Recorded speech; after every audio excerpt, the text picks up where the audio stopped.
quelque part. Comme je le dis toujours, celui qui n'a pas Jésus est comme un poulet sans propriétaire. Alléluia. Alléluia. Et ceux qui font précoce au village là, quand ils coupent toute la nuit, vers 1h du matin, ils dorment jamais. C'est 1h du matin, ils sentent les bonnes sauces là quelque part. Petit, tu as fait ça non? Toi, tu as fait ça non? Non, c'était dans le temps, tu as fait ça non? Hein? Combien de poulet déjà toi tu as mangé? C'est méchant quand même. Et ça fait mal. T'imagines que tu as élevé un poulet jusqu'à. Et une bonne nuit, les gens se lancent entre eux et puis ils vont attraper le poulet tout seul, puis ils le tuent sur le chêne. Je ne sais pas comment ils font, mais ils sont forts. On avait le temps de nous expliquer comment ils font ça. Ils savent d'une manière. Ils ne font même pas, le poulet ne fait pas du bruit. Hein. Et là, ils vont écouter ça, ils vont prier. Et ils mangent entre eux, puis ils enterrent les os. Quelqu'un dit Amen. Quelqu'un dit Amen. Alléluia. Gloire à Jésus. Donc spirituellement, tu étais lié à quelque part et tu avais un propriétaire qu'on appelait le diable. Tu avais un propriétaire qu'on appelait la malédiction de la famille. Ou un démon à quelque part qui te liait. Tu ne pouvais pas t'en défaire. Le Seigneur maintenant mandate un mois de l'Éternel. Tu le rencontres. Où tu commences à venir dans ton église pour prier. Et puis en travers les prières, en travers les déclarations, en travers les délivrances, Dieu commence à te libérer. Voilà pourquoi les démons le plus souvent, avant de partir, se débattent beaucoup. Alléluia. C'est vrai que dans la vie des éternels, ils ne se débattent pas. Amen. Ça passe Dieu par rapport à leur foi. Vous savez, quand tu as une grande foi, il suffit d'écouter un message. Et puis le démon qui est là est parti sur lui. Voilà pourquoi tu vas dans la vie de certaines personnes. Tu ne vas jamais les imposer la main pour chasser un démon. Le démon, c'est que de la manière qu'il a eu la foi pour écouter le message, il ne peut plus avoir la place dans sa vie. Seul est parti. Alléluia. Amen, amen. Donc, il est important que nous comprenions ces choses. Et Dieu mandate ses disciples.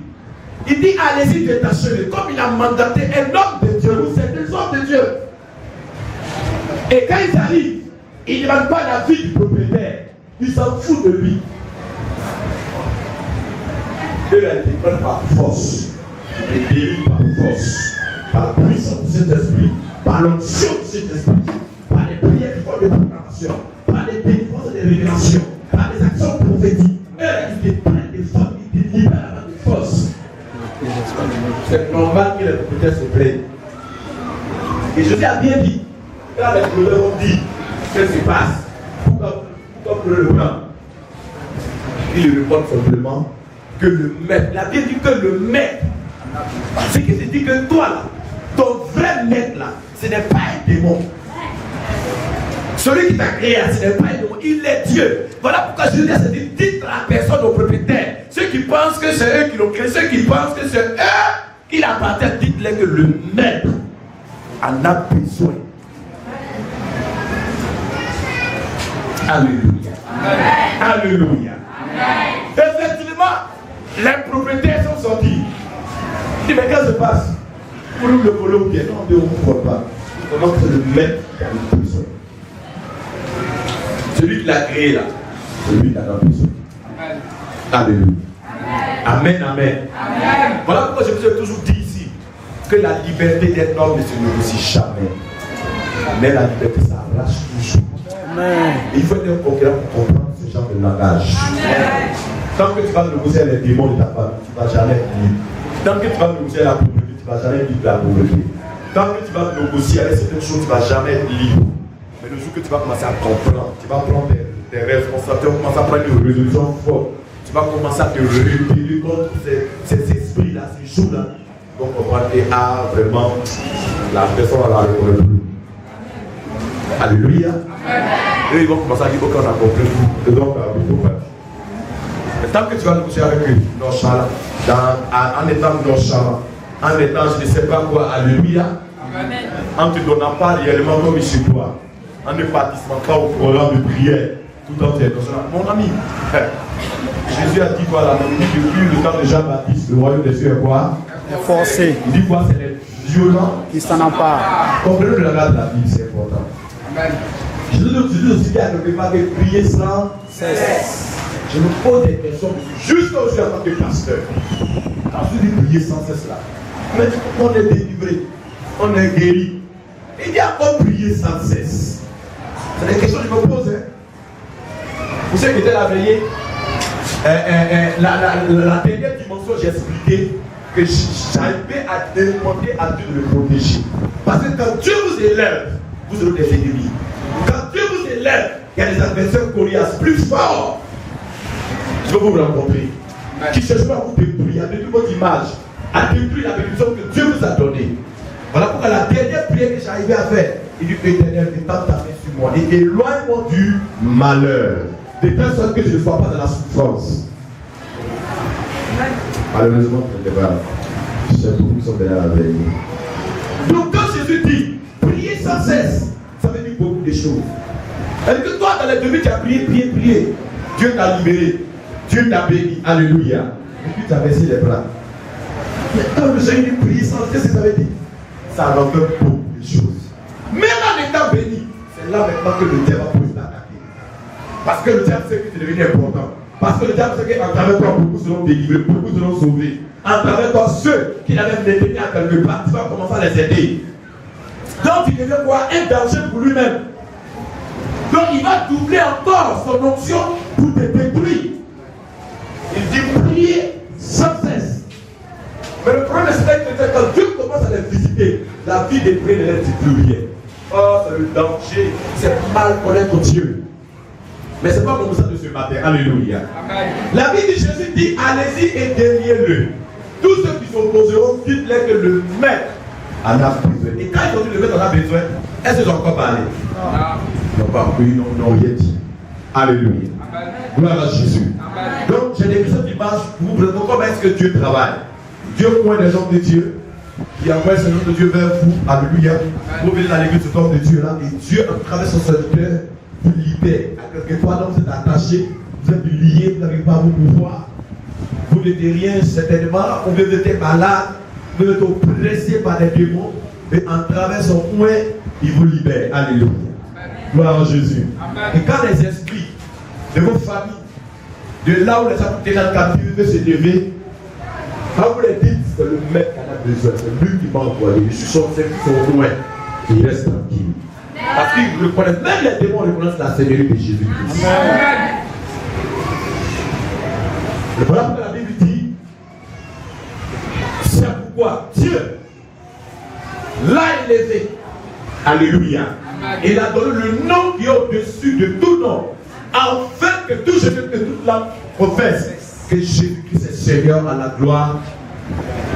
À la gloire. Amen. Je ne sais pas vous dire quoi. Alléluia. Amen, amen. Donc, délivrer pour servir, c'est important. Si Dieu vous a accordé sa grâce, amen. Par exemple, il a rendu le témoignage. Il dit, si je donne ma vie à Jésus, elle est toujours de jeûne de prière. Ça trouve dans l'église, on dit à tous de jeûne, il se met dedans. Après tous de jeûne, il donne sa vie au Seigneur. Alléluia. Après, pas Dieu l'a libéré. Et je vois son zèle. Depuis qu'il a commencé à venir ici, je vois comment il est déterminé. Amen. Mais il ne suffit pas seulement de déterminer, mais il faut chercher maintenant la servitude. Quand Dieu délivre, quand vous venez dans la maison de Dieu, Dieu fait grâce. C'est pour vous faire utile pour lui. Amen. Même dans la vie de Luc, Dieu a prié des hommes.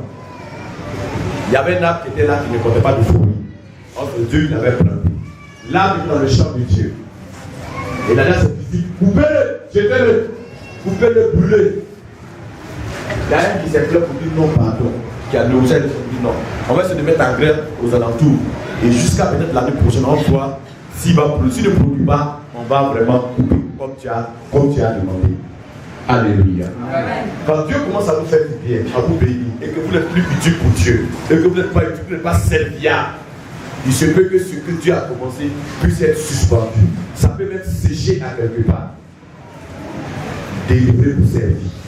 Et j'ai remarqué que ceux qui ont compris qu'il faut servir Dieu dans ta maison, le plus souvent sont protégés par Dieu. Amen. Vous ne pouvez pas être au service de Dieu puis tu vas vous abandonner. Quelqu'un m'a pas dit Amen. Amen. Vous ne pouvez pas vous engager dans l'œuvre de Dieu et puis Dieu va vous abandonner. Je dis à mon fils, Jean, toujours, engage-toi dans l'œuvre. Alors je dis, je peux payer, engage-toi dans l'œuvre. Il peut arriver des mois où tu ne travailles pas. On fait la reine miracle pour Dieu ouvre le village sur sa maison de Dieu. Amen. Amen. Pendant que les autres souffrent, on ne savait pas. Il faut maintenant des témoignages. Quand tu sais que ça fait 2 mois que je ne suis pas dans la maison. Mais hier, j'ai vu. Comment tu as vu? C'est le miracle de Dieu. Amen. Quand Dieu vous délivre et que vous mettez au service sincèrement, sans hypocrisie, et vous le faites amour, et que Dieu voit qu'à travers vous son œuvre prospère,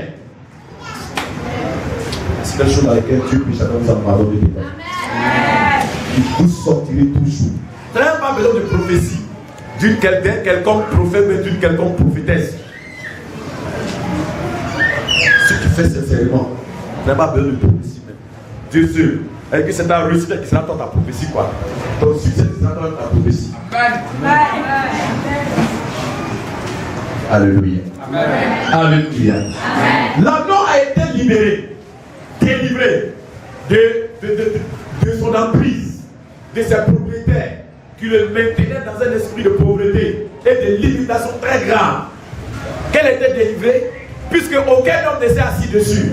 La première personne à s'asseoir sur la langue, c'était le Seigneur Jésus lui-même. Amen. Amen. Amen. Je vous décris l'image.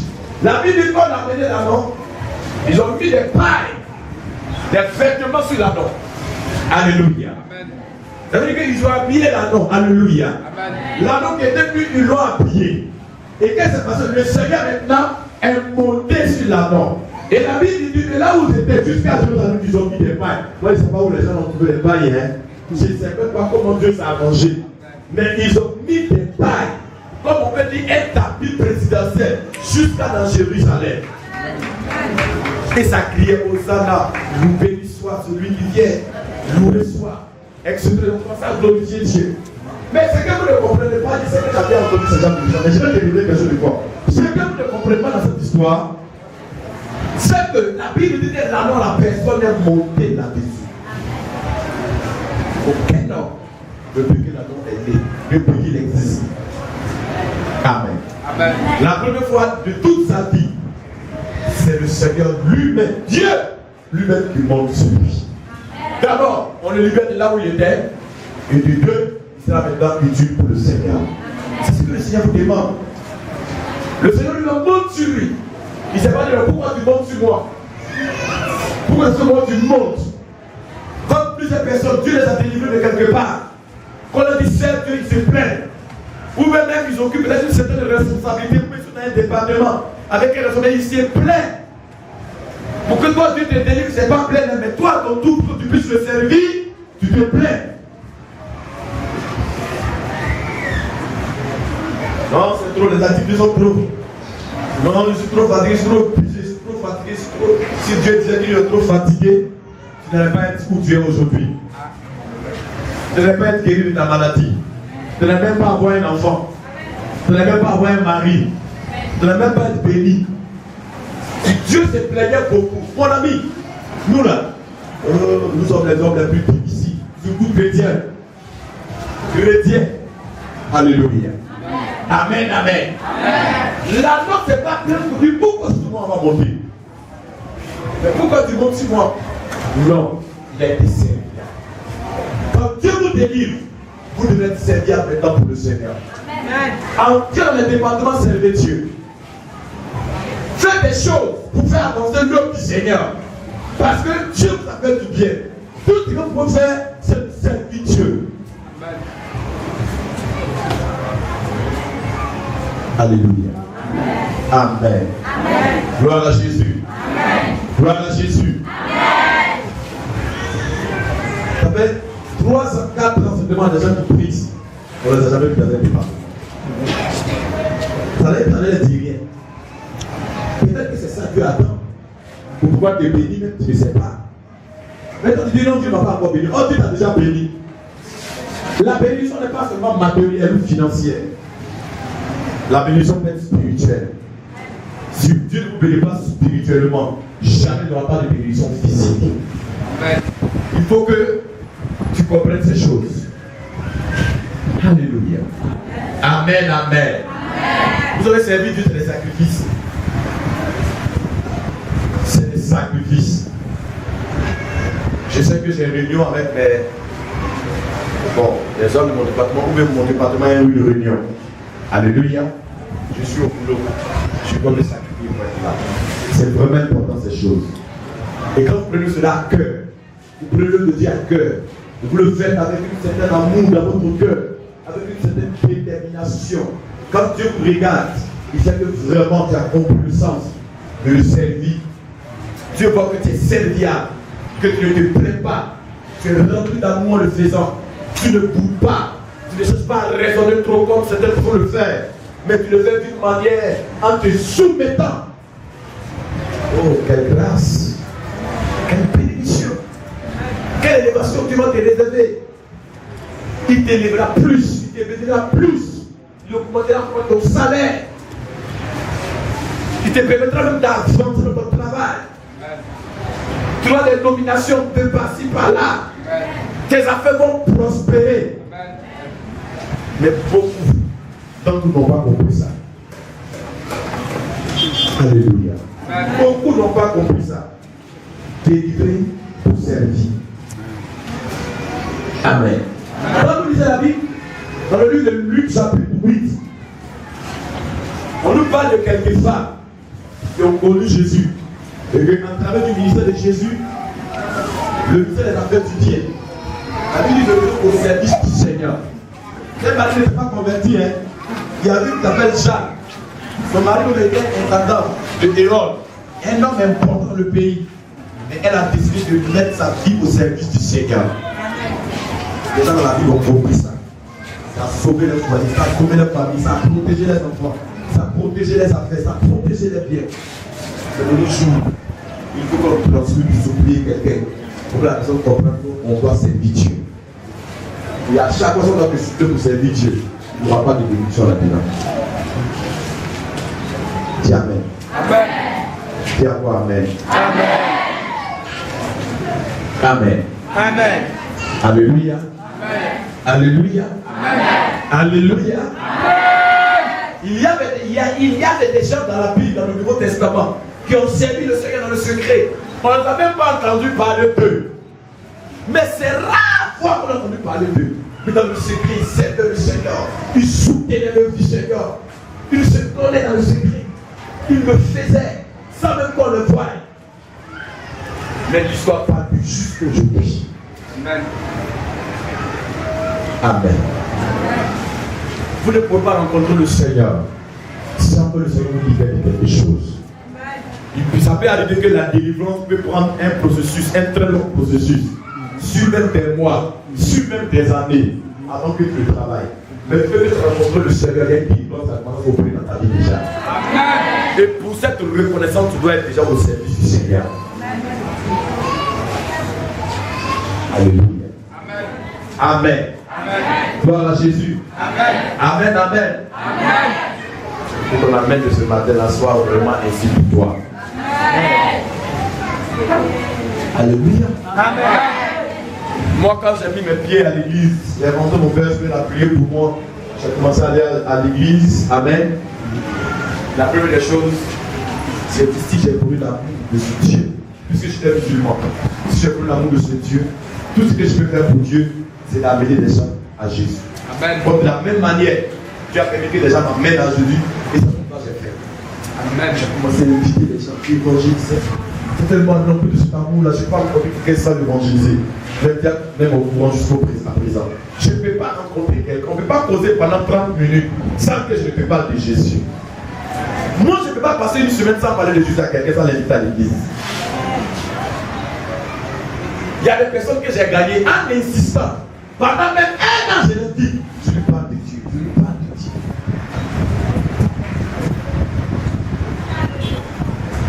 Amen. Est-ce qu'Ela est là? Ela, tu es là? Dieu te bénisse. Amen. Elle est beaucoup discrète. C'est une jeune fille que j'ai gagnée. Quand vous allez à 9 kilos, à 9 kilos là, en face là, c'est-à-dire que Atlantique, là-bas Atlantique là, en face, un point de canal. Elle travaille là-bas dans l'assurance. Elle s'occupe de l'assurance là-bas. C'est elle qui s'occupe de l'assurance de la voiture comme là actuellement. Alléluia. Amen. Comment j'ai fait pour la gagner? Un jour, je sais pas faire photo. Non, pas photo, scanner les photos.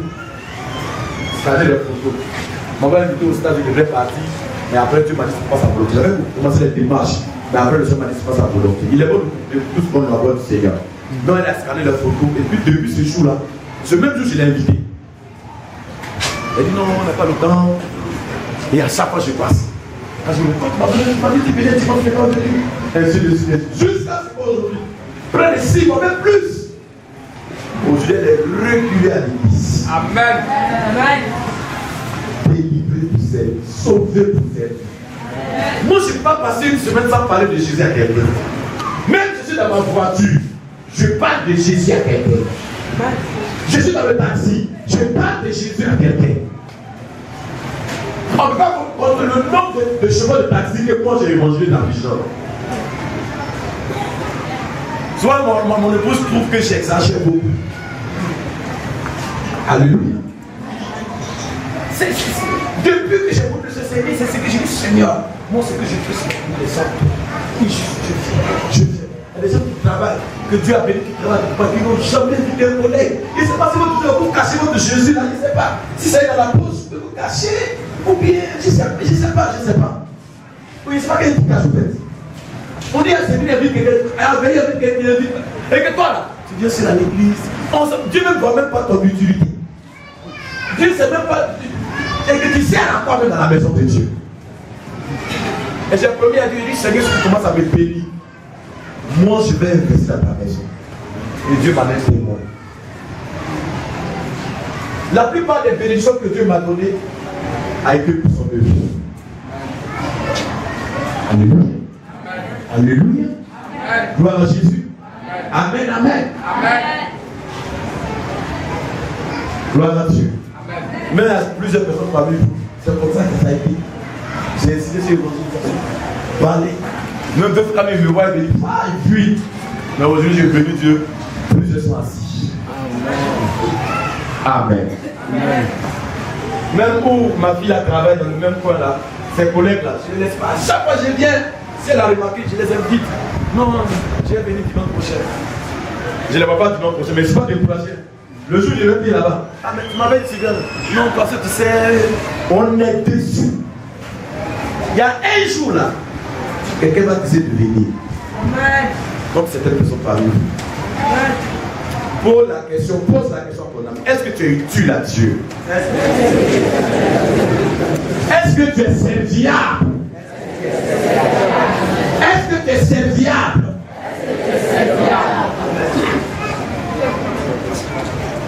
Alléluia. Amen, amen. Amen. Je vous dis que c'est pas parce que je l'ai dit ça. Quand j'ai connu le Seigneur, je voulais tellement. Oh! Non, au niveau converti, c'est bon quoi. Si Dieu peut nous ramener en arrière un peu, le zèle, je vous assure, moi le zèle que j'avais quand j'étais converti, si je m'appelle ce zèle là aujourd'hui, tu vas me fuir. Alléluia. Gloire à Jésus. Mais le zèle est encore là. C'est ce que vous voyez un peu dans les programmes, dans les enseignements de plusieurs choses, pour que beaucoup soient bénis, pour que beaucoup soient touchés par la parole du Seigneur, etc. Alléluia. Amen. Que le nom du Seigneur soit béni. Amen. Allons dans le livre de Luc, Luc 13, verset 6. À partir du verset 6.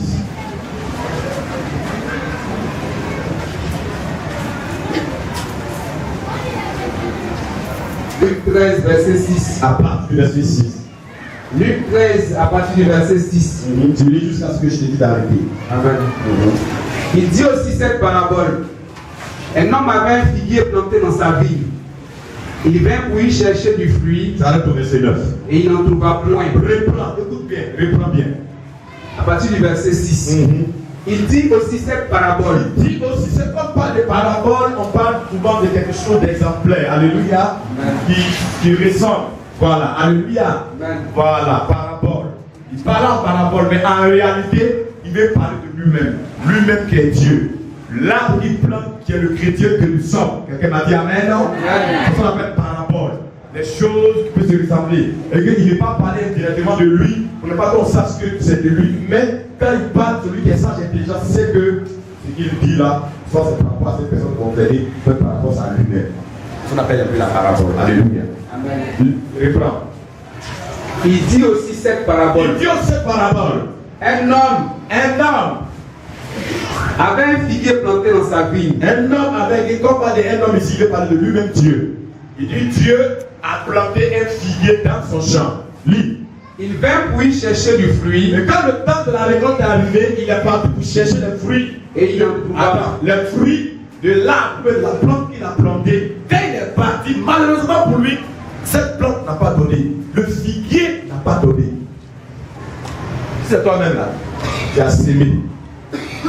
Tu as donné vie à une sémence.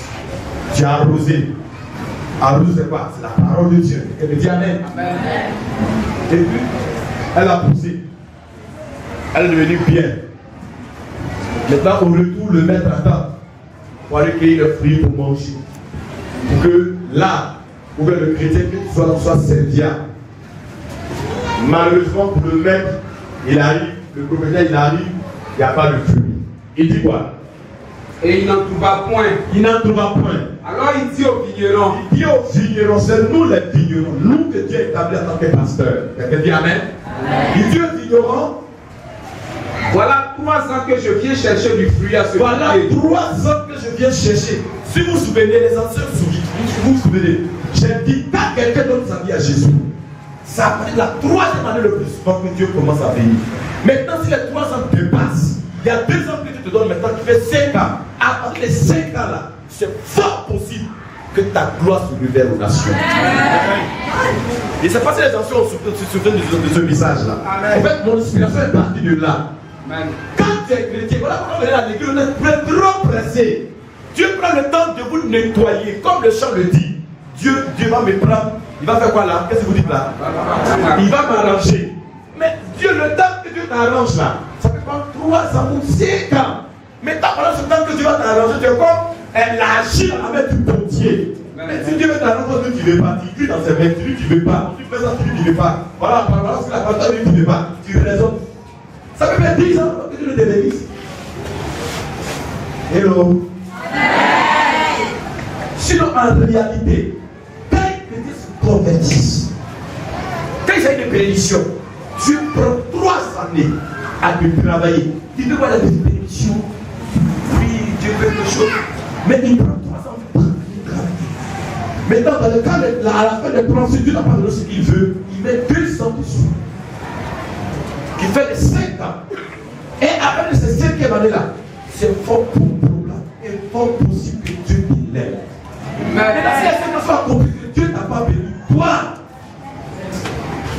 tu es bien dans ta vie. C'est que toi là, tu dis dans la main du Seigneur. Le temps qu'il a pu t'arranger là, tu ne voulais pas. Il dit je vais t'arranger. Je vais te donner telle tête, tel pied, tel langage, tel comportement.